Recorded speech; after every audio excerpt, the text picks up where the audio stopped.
Hari Raya Epifania. Terang pewahyuan bagi segala bangsa.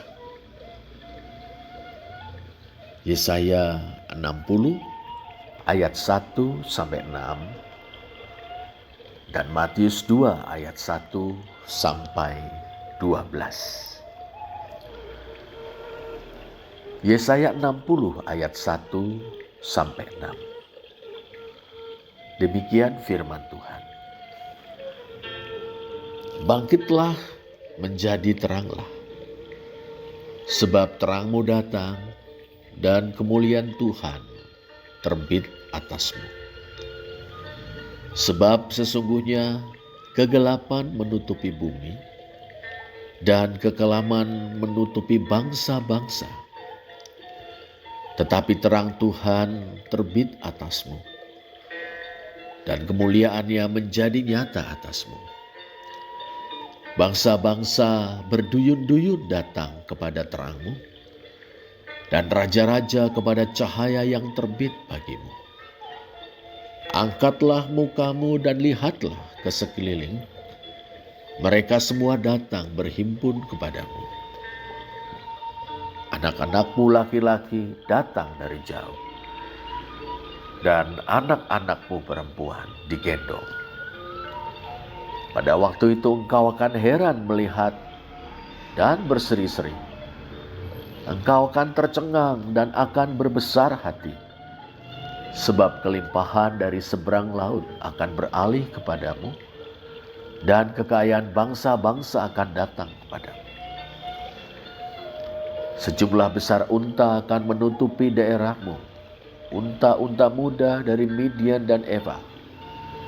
Mereka semua akan datang dari Sheba, akan membawa emas dan kemenyan, serta memberitakan perbuatan masyhur Tuhan. Demikian firman Allah. Syukur kepadanya. Matius 2 ayat 1 sampai 12. Demikian Injil Yesus Kristus menurut Matius. Sesudah Yesus dilahirkan di Bethlehem di tanah Yudea pada zaman Raja Herodes, datanglah orang-orang Majus dari timur ke Yerusalem dan bertanya-tanya, di manakah dia, raja orang Yahudi yang baru dilahirkan itu? Kami telah melihat bintangnya di timur dan kami datang untuk menyembah dia. Ketika Raja Herodes mendengar hal itu, terkejutlah ia beserta seluruh Yerusalem. Maka dikumpulkannya semua imam kepala dan ahli Taurat bangsa Yahudi, lalu dimintanya keterangan dari mereka di mana Mesias akan dilahirkan. Mereka berkata kepadanya, di Bethlehem di tanah Yudea, karena demikianlah ada tertulis dalam kitab Nabi. Dan engkau Bethlehem tanah Yehuda, kau sekali-kali bukanlah yang terkecil di antara mereka yang memerintah Yehuda. Karena daripada mula akan bangkit seorang pemimpin yang akan menggembalakan umatku Israel. Lalu dengan diam-diam Herodes memanggil orang-orang Majus itu dan dengan teliti bertanya kepada mereka bila mana bintang itu nampak. Kemudian ia menyuruh mereka ke Bethlehem, katanya, pergi dan selidikilah dengan saksama hal-hal mengenai anak itu. Dan segera sesudah kamu menemukan dia, kabarkanlah kepadaku supaya aku pun datang menyembah dia.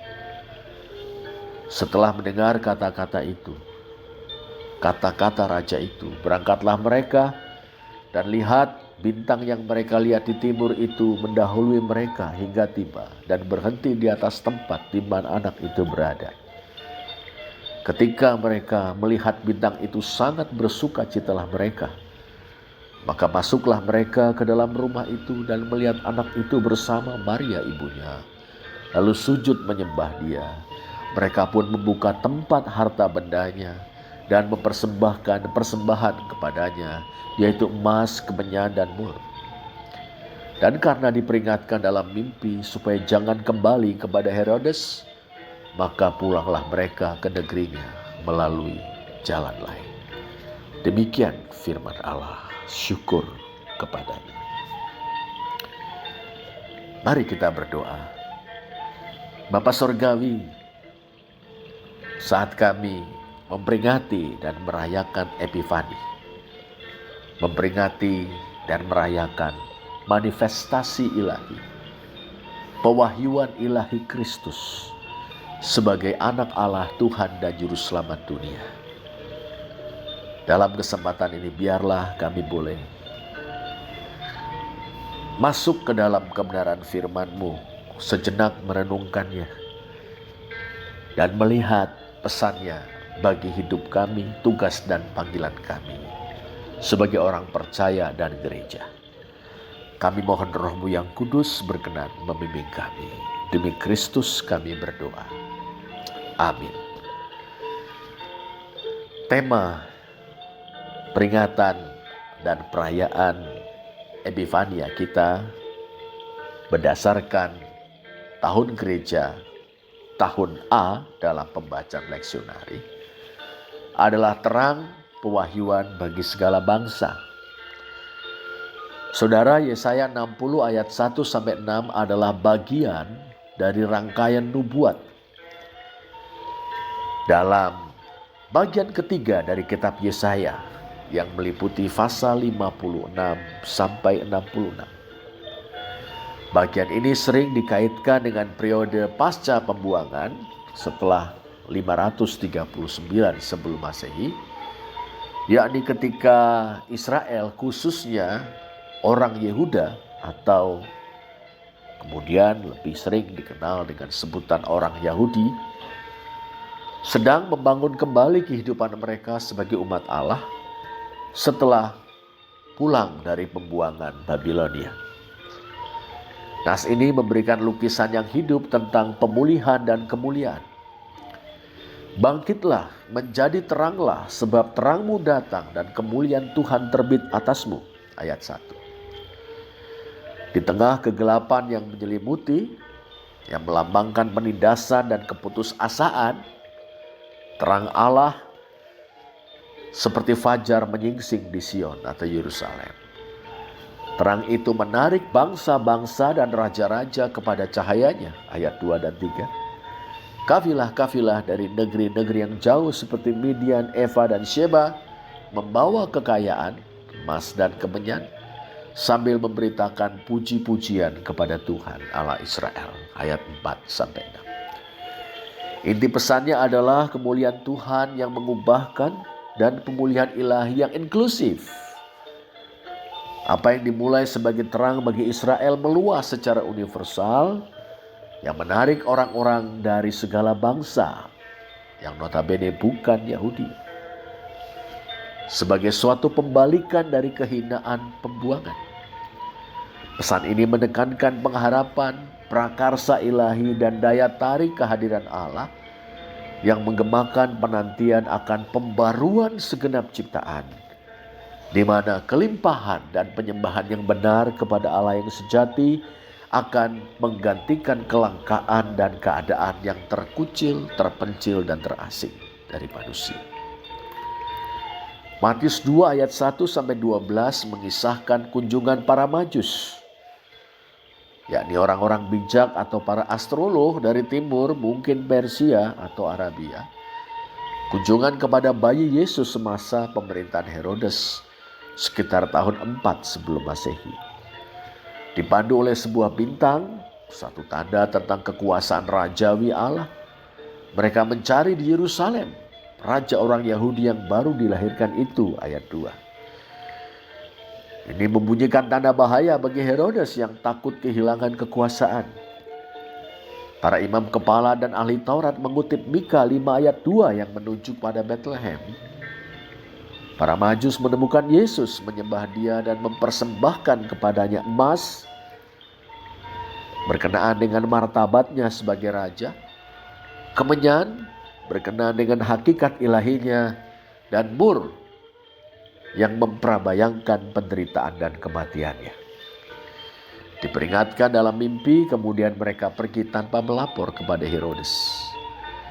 Pesan intinya adalah Epifani atau pewahyuan Yesus sebagai Mesias yang universal, juru selamat umat manusia, juru selamat dunia.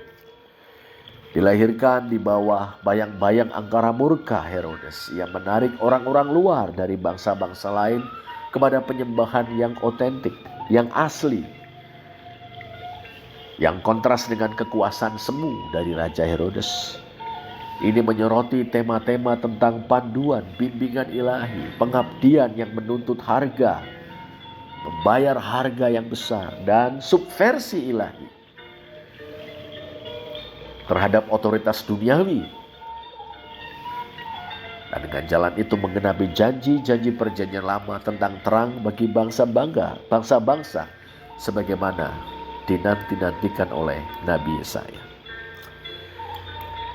Saudara, dalam Revised Common Lectionary RCL tahun A yang berfokus pada Injil Matius dan berlangsung dari Advent 2025 hingga November 2026 nanti, Epifani 6 Januari menandai manifestasi Kristus kepada dunia dan beralih dari kelahiran Yesus saat Natal kepada pewahyuan yang lebih luas.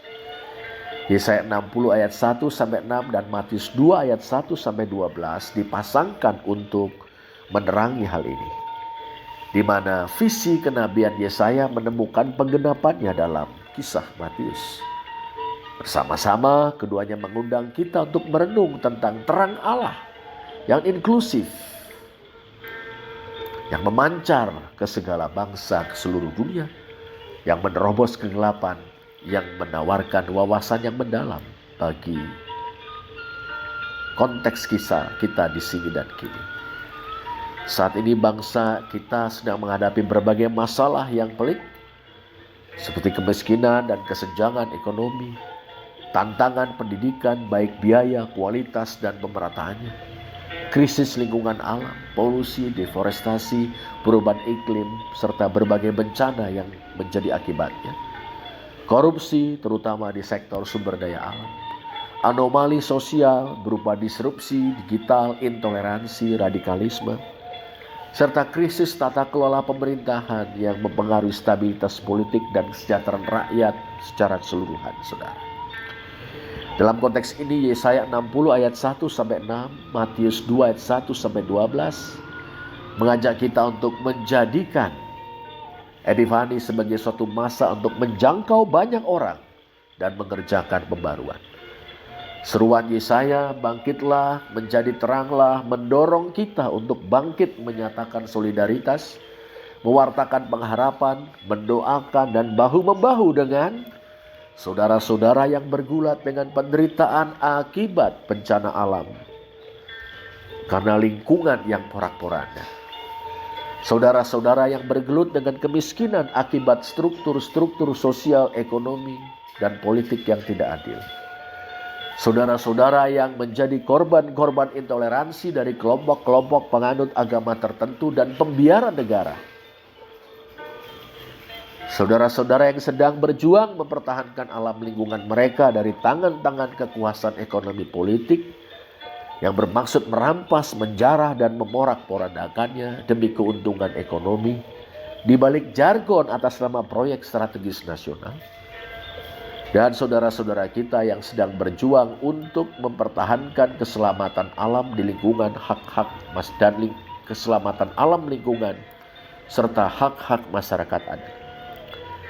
Di masa-masa yang sukar ini, saudara, pesan Epifania adalah pesan solidaritas, pengharapan dan perjuangan dengan menyadari bahwa Allah yang berdaulat sedang bekerja melalui orang-orang berkehendak baik yang berjuang demi suatu kehidupan yang mencerminkan kasih, bela rasa, dan keadilan ilahi bagi semua orang tanpa kecuali.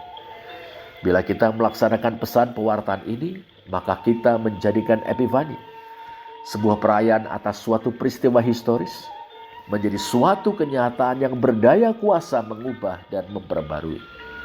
Terang Tuhan telah terbit bagi semua orang, saudara. Dimulai dari kita, orang-orang percaya. Kemudian memancar luas kepada semua orang di bumi Nusantara tercinta, bahkan persada dunia. Terpujilah Allah. Selamat Hari Epifania. Amin. Mari kita berdoa. Bapa di sorga, demikian firman-Mu kami renungkan. Demikian kami tangkap pesan-pesan Epifania berdasarkan firman. Mampukan kami sebagai orang-orang telah beroleh anugerah dalam Kristus, hidup seturut dengan pesan-pesan firman-Mu, sehingga Epifania betul-betul bermakna baik bagi kami maupun bagi sesama kami, bagi dunia ini. Terpujilah nama-Mu, dalam nama Tuhan Yesus kami berdoa. Amin.